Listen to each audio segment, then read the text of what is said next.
Hello everyone! In this video I'm going to make a detailed guide for Nether robot in the warrobots game. I will overview its setup and tell if it is worth upgrading and playing. Before we begin, please like this video so that more people can learn the whole truth. Firstly, you can get this robot absolutely for free. Just go to Anniversary Rock Data Pass, then push Daily Rewards button and just click on Nether robot. You will get it absolutely for free. Moreover, in this gift marathon you can also collect some other useful rewards if you will log into the game every day. And one more thing. Sell the stupid Ardent Spear. It is totally useless weapon. Don't even try to upgrade and play on it. Also, before we start, I want to tell that I have my own creator code in warrobots webshop MihanVR. If you enter it, you will greatly support me and Pixonic will have 5% less revenue. By the way, you don't need to pay any extra money for using the code. Thank you everyone who supports me, I really appreciate it guys, it will help our channel grow much faster. I'll put the webshop link in the description and now we are moving to the Nether guide. So, Nether is one of the best gift robots ever, because it is playable even in Champion League. It has a small amount of health, high speed and two abilities. The first one is a passive ability called Force Field. As I mentioned before, Nether has a low amount of HP, so Force Field give us like extra 65,000 of durability and blocks damage up to 80%. If your Force Field defense was destroyed, it needs about 12 seconds to regenerate. And the second ability is a Quake. It is a dash ability that increases your damage after using it and shoots with built-in weapon that deals a little damage and applies EMP effect to your target. EMP effect blocks your enemy's ability and active model for 5 seconds. To apply this effect, you need to make 2 dashes and shoot to your enemy 2 times with built-in weapon.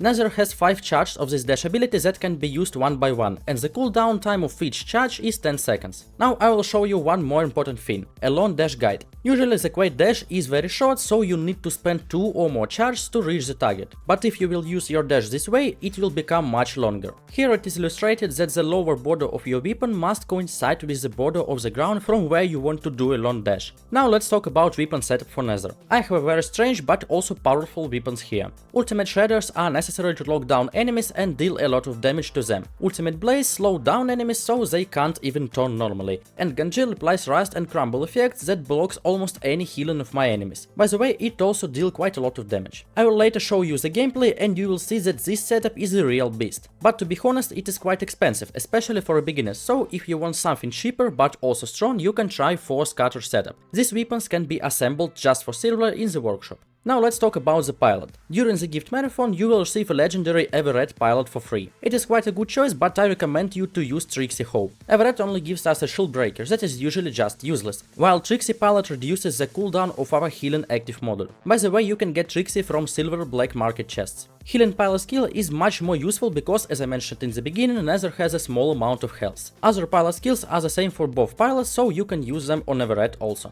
The best drone for Nether is Daltoki. It is not so expensive and quite strong. Every time we use an active model, this drone gives us 10% extra speed and 20% extra damage, both for 7 seconds, with no cooldown, just every time you push an active model button. And also this drone gives us 7% extra damage for free and can shoot by itself. Now let's see the specialization and then we will jump into the battle. When you upgraded basic specialization, you need to choose one of 3 variations. And the best one is Saboteur that gives us 9 km/h extra speed. As a passive models, the best are Robot Accelerator with another 11 km/h extra speed and Overdrive that gives us 20% of additional damage if our robot has a low level of health. As an active model, I recommend to put here Advanced Repair Unit because its cooldown is being reduced with our Trixie pilot. To make your robot even stronger, you can upgrade all specialization variations to make 11 of 11 permanent effects, but it is quite expensive, so you can left only one Saboteur. Now when you all are Nether professionals, let's jump into the battle and see the gameplay. As usually, I will give you some gameplay tips. For somebody they may seem stupid or useless, but in fact they will really help you and make you stronger than the bigger part of players. And the first advice is always to plan your attack. Nether has a low amount of health, so every mistake can be lost. You need to save your abilities, have at least 3 of them, and only then attack your enemies. So you will have a few abilities for pushing and 1 or 2 for retreat.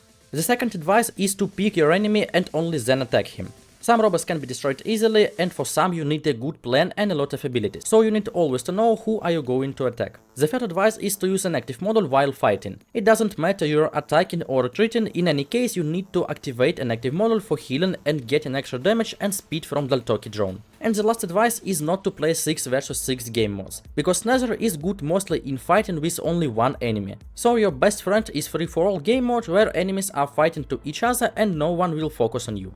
Now this guide comes to the end. The only thing I want to say is that Nether is quite a good robot for beginners, but in higher leagues it is a bit hard to play on it, so it is worth upgrading only in lower leagues. I hope this guide was useful for you, but if you don't understand something, feel free to write your question in the commentaries. I will answer all your suggestions. Also, you always can support me with using my creator code MihanWare in the webshop. Thank you very much for watching this video till the end, give a like, subscribe to my channel, and bye bye!